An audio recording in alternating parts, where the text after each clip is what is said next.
You were once a completely different person. You just don't remember it. Somewhere in your first 3 years of life, you laughed, you cried, you learned to recognize your mother's face, and none of it survived. Not one clear memory. Not one full scene.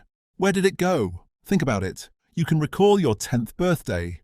You can recall a fight from last year, a smell from a summer trip, the sound of a door slamming in a house you haven't lived in for a decade. But the moment you took your first step, gone. The first time you tasted something sweet, gone. Somewhere around age 3 or 4, a curtain drops and everything before it disappears into fog. Try it right now. Close your eyes and reach for your earliest memory. Not a photo someone showed you, not a story your parents repeated so many times it started to feel like your own. A real memory, one you actually lived through. For most people, that memory doesn't appear until somewhere between 3 and 4 years old. Everything before that is silence. Scientists have a name for this. They call it infantile amnesia. It sounds clinical. It sounds like something is broken. But here's the strange part. It isn't broken at all. It's happening exactly the way it's supposed to. For a long time, researchers assumed babies simply couldn't form memories. Too immature, too undeveloped. Case closed. But that explanation didn't hold up. Babies learn fast. They recognize faces within days. They remember routines, sounds, even specific games, sometimes for weeks. Show a 7-month-old the same puzzle twice, 2 weeks apart, and their small hands move faster the second time. Something in them held on. So the memories are there. Something else is happening to them later. Here's where it gets interesting. Deep inside your brain sits a small, curved structure called the hippocampus.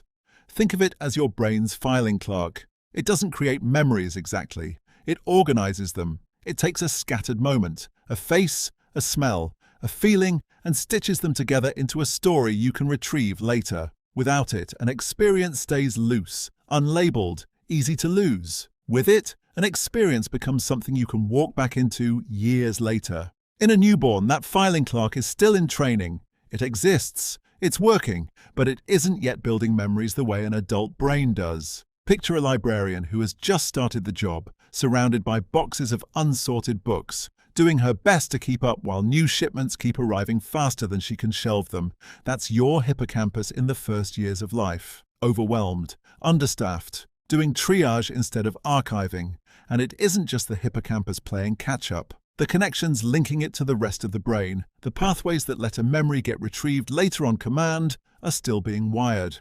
A baby's brain isn't a smaller version of an adult brain. It's a different kind of machine altogether, one built for absorbing the world in bulk rather than filing it away in neat, retrievable folders.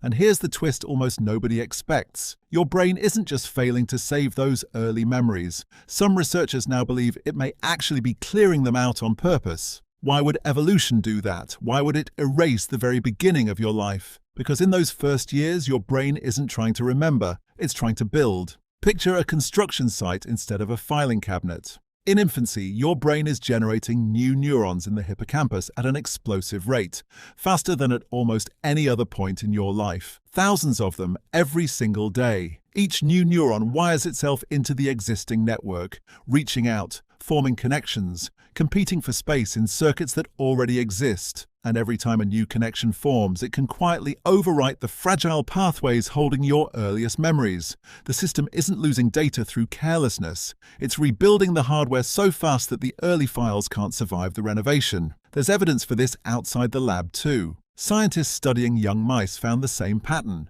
Boost the rate of new neuron growth in a young brain, and old memories fade faster, sometimes within days. Slow that growth down artificially, and memories that should have vanished start sticking around longer than expected. Run the same experiment in adult mice, where neuron growth is already slow and memories hold steady. The forgetting and the growing are connected.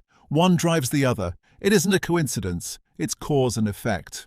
So by the time you're old enough to hold onto a memory in the adult sense, your brain has already rebuilt itself several times over. Every circuit that might have held your first memory has likely been rewired, repurposed, and reconnected dozens of times before you ever needed it. It's not a flaw in the system, it's the cost of construction. You cannot build a house and preserve the empty lot at the same time. But there's a second piece to this puzzle, and it has nothing to do with neurons. It has to do with language. Before you could speak in full sentences, you experienced the world, but you didn't yet have the tools to organize it into a narrative. No timeline, no sequence of before and after, no words like yesterday or when I was 2. Memory, real narrative memory, needs structure. It needs a way to say this happened, then this. Without language scaffolding that story together, even a vivid experience has nowhere to attach itself. It floats, and eventually, it dissolves. This is why the age children start forming lasting memories tracks so closely with the age they start forming complex sentences. Not identical timing, but close enough that researchers can't ignore the overlap. Ask a 2-year-old about something that happened yesterday, and you'll often get a blank stare, not because they weren't paying attention, but because they don't yet have the grammar to place it in time. Ask that same child 2 years later, once full sentences have arrived, and the story starts to hold together. Learn to speak, and you gain the architecture memory needs to survive. There's a quiet irony in this. The very tool that lets you narrate your life, language, is also the tool that seals off everything that happened before you had it.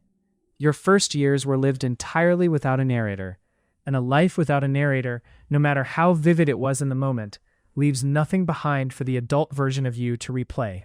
Here's a question worth sitting with. If your earliest self experienced love, fear, comfort, and joy, but none of it left a trace you can consciously access, did that version of you actually happen? Or did it only become real once you were old enough to remember it happening? Some psychologists argue those first years still shape you, even without conscious memory.